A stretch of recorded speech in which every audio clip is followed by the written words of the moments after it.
Il n'y a pas de Palestiniens car il n'y a pas de peuple palestinien. Il est justifié et moral de bloquer l'aide humanitaire pour la bande de Gaza, même si cela pouvait entraîner la mort de 2 millions de Palestiniens. Je veux un État juif qui comprenne la Jordanie, le Liban et certaines parties de l'Égypte, de la Syrie, de l'Irak et de l'Arabie saoudite. Toutes ces phrases ont été prononcées par le ministre des Finances israélien, Smotrich, celui qui se décrit lui-même comme un fasciste homophobe. Et le 13 novembre, l'invité spécial d'un gala destiné, je cite, à mobiliser les forces francophones sionistes au service de la puissance et de l'histoire d'Israël. Ce gala des génocidaires est organisé par Nili Kupfer-Naori, qui ose dire qu'il n'y a pas de population civile innocente à Gaza. Puissent les cris effrayés d'enfants frappés et déchiquetés par les bombes vous faire comprendre son inhumanité. Mais votre gouvernement, Monsieur le Premier ministre, estime que le ministre Smotrich est bienvenu en France.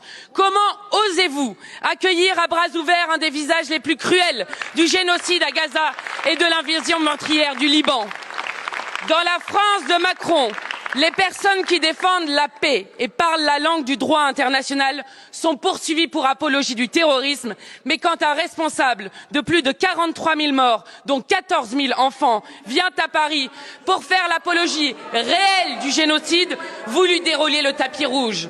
La place du ministre Smotrich n'est pas dans un gala, mais dans un tribunal international sur le banc des accusés.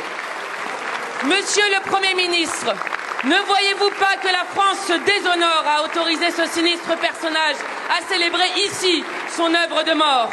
Puisqu'il vous faut poser des actes, commencez au moins par interdire aux génocidaires de parader à ce gala de la honte.